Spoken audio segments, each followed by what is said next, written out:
lot about that in the Leadership Success Masterclass about how to recruit the right people so that you don't have to run into the issue of trying to convince a mercenary to believe in what they should be believing. You just simply have the wrong person. Exactly. And like you said, the Leadership Success Masterclass, the reason why we spend so much time on that is because I know so many business people struggle with hiring the wrong people. Yeah. Or they hire somebody who they could afford at the time, and then their loyalty to this person, but the person is not loyal to them. Right. Or more importantly, it doesn't matter whether, because there's a lot of people in businesses that are loyal to the business owner, but they ain't loyal to the vision. Wow. And the vision, and the reason why they're not loyal to the vision is because they're afraid their job is going to get replaced. They're afraid somebody's going to take their position, so they don't want you to grow. And so in the background, they're working against you, and you don't even know it, because they're afraid that if you ever become this multi-million-dollar conglomerate or whatever, well, what happens to me? The thought never hits their mind that if you grow with me, you're going to go with me, right? If you grow with me, you go with me. But if you won't grow and you sit there and be like, I'm just going to keep my heels in the sand, sometimes the people that work for you are what keeping you small.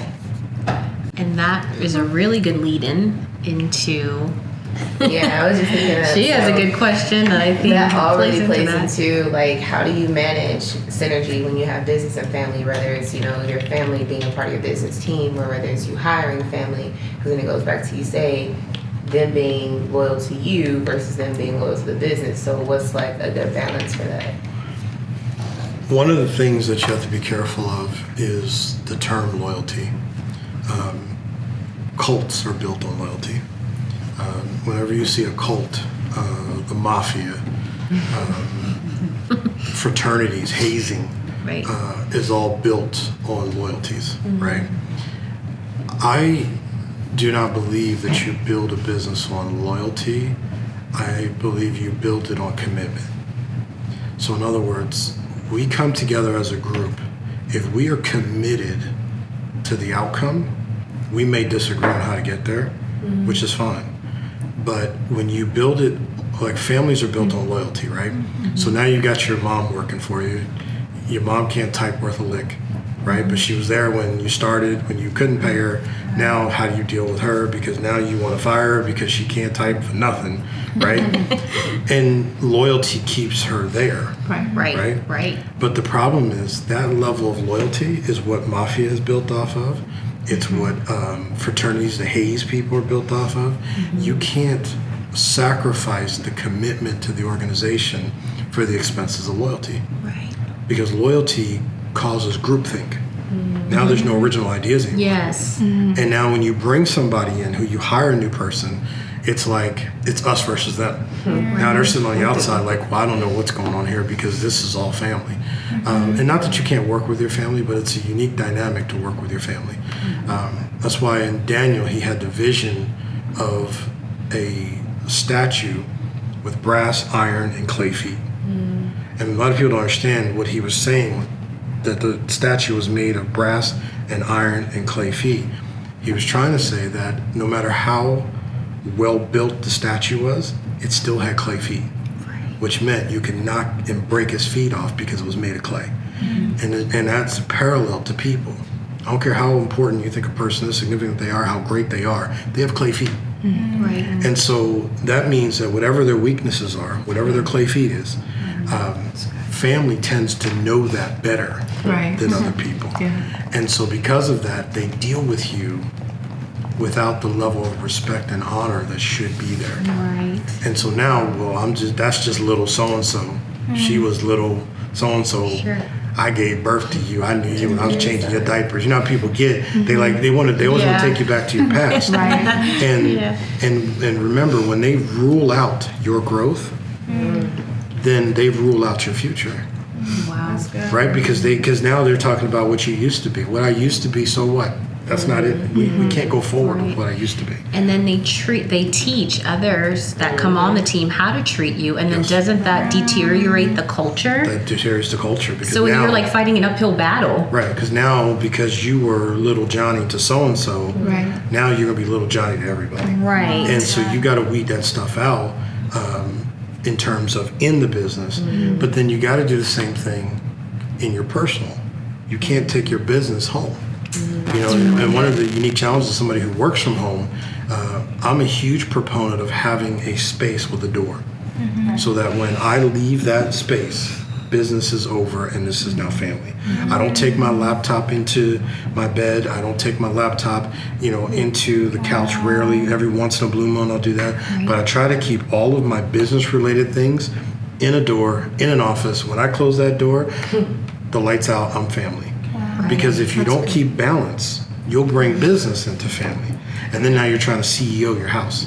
And you're trying to, you know what I mean? And then you never get a break. And then now you're running all day, every day. And believe it or not, you don't see it, but you're like the frog in the pot. So subtle. It's just getting hotter and hotter and hotter. And now you done cooked yourself because you just burnt out because there's too much going on. So keeping that balance, like you were asking, I think it's important.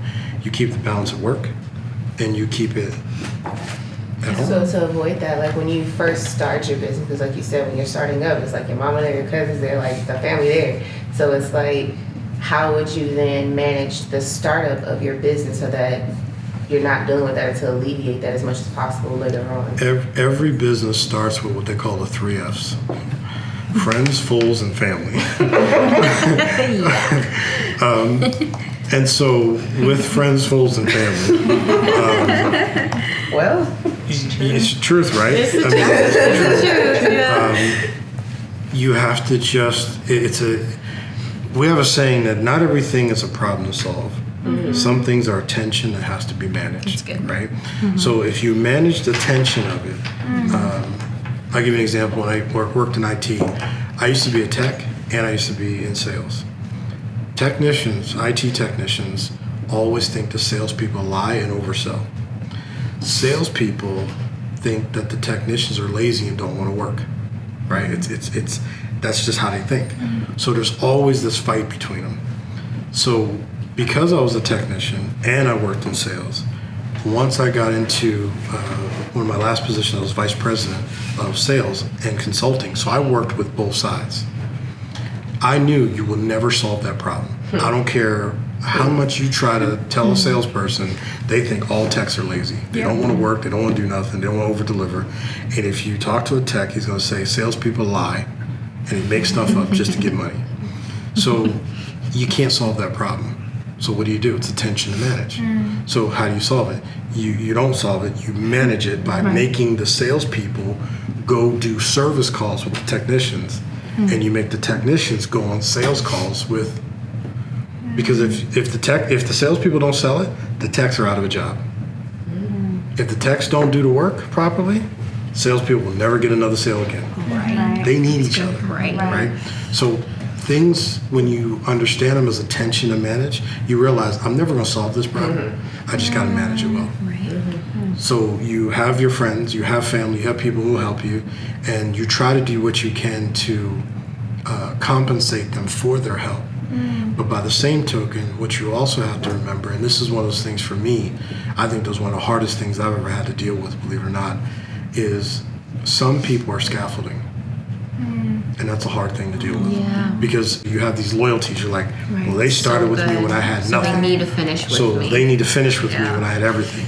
But when you see a building, a shopping mall, and they're repainting it, they put the scaffolding up, everybody uses the scaffolding to paint it, and so some people are scaffolding. They're only there for a season and a reason. And once they're there for the reason and the seasons, you have to keep moving. And it's sad because maybe later you will bless them with something or do something for them, but you always have to keep the vision of the organization and the vision of your family in mind to wherever you're going. And sometimes that means you got to break a few eggs to make an omelet. So it's a tough place to be, but that's why we're in charge.